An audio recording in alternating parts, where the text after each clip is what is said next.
नमस्कार, आप देख रहे हैं वॉइस ऑफ उत्तराखंड और मैं हूं आपके साथ शिखा सिंह। हल्द्वानी शहर का सुशीला तिवारी राजकीय अस्पताल, जो अक्सर किसी न किसी वजह से सुर्खियों में छाया रहता है, आज एक बार फिर से सुशीला तिवारी राजकीय अस्पताल चर्चाओं में है।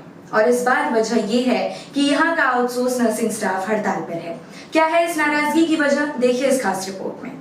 हल्द्वानी का सुशीला तिवारी अस्पताल, जो कुमाऊं क्षेत्र का सबसे बड़ा अस्पताल है, बावजूद इसके यहाँ कोई ना कोई समस्या लगातार बनी रहती है, जिसका खामियाजा दूर दराज के इलाकों से यहाँ इलाज कराने आने वाले मरीजों को उठाना पड़ता है। इस बार अस्पताल में तैनात आउटसोर्स नर्सिंग स्टाफ, जिन्हें कोरोना वॉरियर्स घोषित किया गया था, कार्य बहिष्कार पर हैं। नर्सों का आरोप है कि उन्हें कई महीनों से वेतन नहीं मिला है। कोरोना काल के वक्त जब बहुत से लोग नौकरियां छोड़कर जा रहे थे, ऐसे वक्त में उन्होंने मरीजों का ख्याल रखा और आज उनके साथ सौतेला व्यवहार किया जा रहा है। वेतन न मिलने से उनके सामने अब आर्थिक संकट खड़ा होने लगा है। सर, मेरा नाम मोनिका है। मैं यहाँ स्टाफ नर्स के पद पे हूँ और यहाँ पे हमें 2020 में जो पोस्टें आई थी कोविड के दौरान, उसमें हमें रखा गया है। उसके बाद हमने जब लोग नौकरी छोड़ के जा रहे थे, तब हम लोगों ने यहाँ पे काम किया है, लेकिन आज इन्होंने 4 महीने से हमारी सैलरी नहीं दी है। उसके बाद हम लोग जब भी पूछने जाते हैं, बस आश्वासन देते हैं कि आ जाएगी बोल के हमें बार बार भेज देते हैं। हम लोग कल भी गए थे, कल भी इन लोगों ने यही बोला है। उसके बाद आज हमारे पास इतने पैसे भी नहीं है कि हम अपने ऑटो का किराया दे सकें। हमारे बच्चों की स्कूल की फ़ीस नहीं जा रही है, हमारे मकान का किराया नहीं जा रहा है। हम जब भी इनके पास जाते हैं, बोलते सैलरी आ जाएगी, तुम लोग फिक्र मत करो।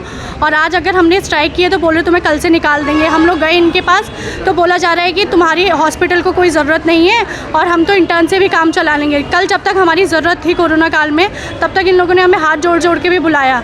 आज हमसे बोला जा रहा है कि तुम्हारी ज़रूरत नहीं है, तुम्हें जो करना है करो, कल हम तुम्हारे नाम का लेटर निकाल के तुम्हें निकाल देंगे। हम गलत कर रहे हैं कि अपनी सैलरी के लिए हम यहाँ पे लड़ाई कर रहे हैं। 4 महीने हो गए, इनकी अगर 1 महीने भी सैलरी ना आए तो तब इनको पता चले। 4 महीने से हमारे बच्चे की स्कूल की फ़ीस नहीं जा रही, ना हमारा किराया जा रहा है। उसके बाद काम हम यहाँ बराबर कर रहे हैं। जब हमारा कॉन्ट्रैक्ट ख़त्म हुआ 31 मार्च को, तो इन लोगों ने हमें कोई जानकारी नहीं दी कि तुम्हारा कॉन्ट्रैक्ट ख़त्म हो गया। जब हम लोग गए तब हमें पता चला कि हमारा कॉन्ट्रैक्ट ख़त्म हो चुका है। इन लोगों ने वो भी नहीं बताया, बस अपनी मर्ज़ी से हमें काम कराया। आज बोल रहे कि हमसे गलती हो गई, तुमसे काम करा के हमें कराना ही नहीं चाहिए था। सर ने हमसे ये बोला है कि आपका सैलरी की बात हो रही है। जब भी उनके पास आते हैं, वो यही बताते हैं कि काम हो रहा है। हम मानते हैं कि काम हो रहा है, पर सर हमें ना दिक्कत अब हो रही है। कल की हमें टेंशन नहीं है क्योंकि कल चाहिए सैलरी हमारी आ जाएगी, लेकिन आज के टाइम पे हमारे साथ वाले बहुत सारे ऐसे लोग हैं जिनको रूम से निकाल दिया है। वो कहाँ जाएंगे? सब इतने दूर से यहाँ पे रहने आए हुए हैं, वो लोग क्या करेंगे? अप्रैल से हमारी सैलरी नहीं आई है, ये चौथा महीना चल रहा है। हम लोग सर इसी होप में है कि हमारी सैलरी आ जाएगी। 2-3 महीने की सैलरी तो हमारी बस इसमें चलेगी, रेंट वगैरह में या सब किसने उधार लेगा, सब वो चीज़ों में हमारे पास बचेगा ही क्या। स्टाफ नर्सों का आरोप है कि अस्पताल प्रबंधन उन्हें धमका रहा है कि अगर काम नहीं करना चाहते हैं तो नौकरी छोड़ दो। वहीं इस बारे में जब मेडिकल कॉलेज के प्राचार्य से बात की गई तो उन्होंने बताया कि जिस कंपनी के साथ नर्सेज को रखने का अनुबंध था, वो 31 मार्च को खत्म हो गया था। इसके बाद भी ये लोग काम कर रहे थे। फिलहाल नई एजेंसी TDS के माध्यम से 1 जुलाई से इन लोगों को दोबारा नियुक्ति दे दी गई है और पिछले वेतन के लिए सरकार से बात चल रही है।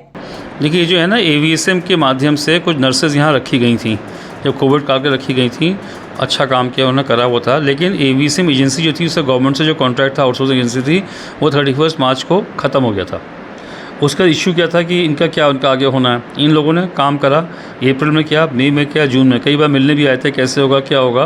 तो इनको बोला कि गवर्नमेंट का प्रस्ताव गया हुआ है, क्या होना है क्या नहीं है, उसका विचार गवर्नमेंट कर रही, जो भी आएगा उस सभी स्पष्ट निर्देश आने बाकी हैं अभी। फिर गवर्नमेंट की तरफ से आया कि इनका जो नया रिक्रूटमेंट का हो गया है, तो 1 जुलाई से इनका जो था, एक नई एजेंसी आई है TDS के माध्यम से इनका रीअपॉइंटमेंट कर दिया गया है।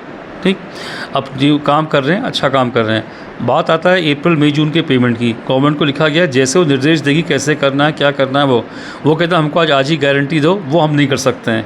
एट द सेम टाइम वो कह रहे हैं कि हम हड़ताल पर जाना चाहते हैं। तो हमने कहा कि भाई हड़ताल पर ना जाओ, अस्पताल काम सफ़ा करेगा, ऐसा नहीं कि हड़ताल पर जाओ, things might go against you. तो better be careful about this.